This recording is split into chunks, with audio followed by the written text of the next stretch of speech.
if you'll come to one of those mics, Whitney, and tell us who you're with, and I'll give you 3 minutes.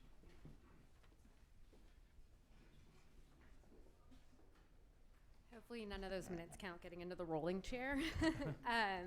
My name is Whitney Griggs. I am the health policy analyst with Georgians for a Healthy Future.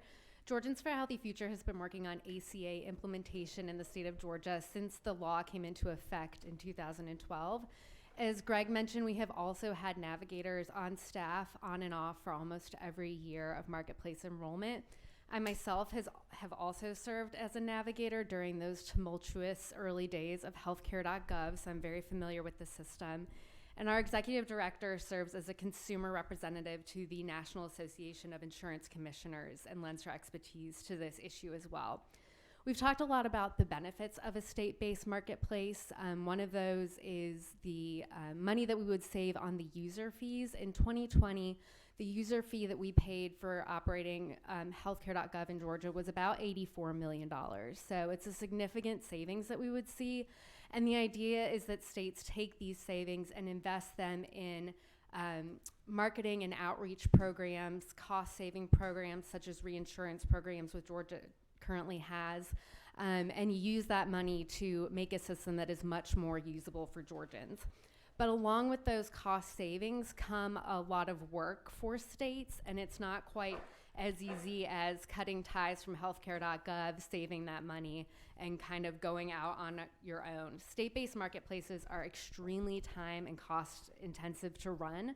In 2022, we had about 850,000 Georgians enroll in ACA plans. So it's incredibly important that our outreach efforts and the work that the state-based marketplace takes on meets that high need and high interest of individuals that are enrolling in plans. And that's about 8% of the population, to just kind of give it a better sense.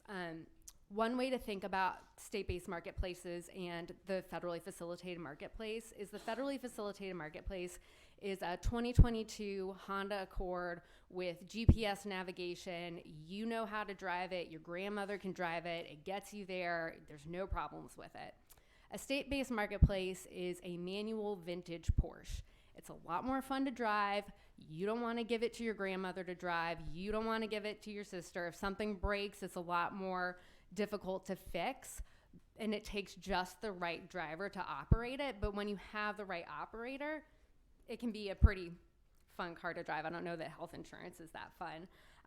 But Georgia really needs to ensure that our state-based marketplace helps individuals enroll, that it meets the high needs of our individuals, and also that the Navigator program is custom to what Georgians need, and that the state is able to take on those needs as well.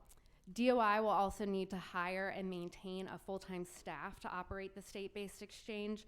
Some states have 50 full-time staff that are just dedicated to outreach and enrollment and maintaining the marketplace. So with the car analogy in mind and the needs of Georgians, we really encourage the committee and the General Assembly to look beyond necessarily the cost savings and articulate a clear set of goals for the state-based marketplace and what it can achieve for Georgia consumers, and listen to Georgia consumers, especially navigators, in terms of how we can evaluate the state-based marketplace and make it really the best option for Georgians. Thank you. Thank you, ma'am. All right, next we have Jesse Weatherington.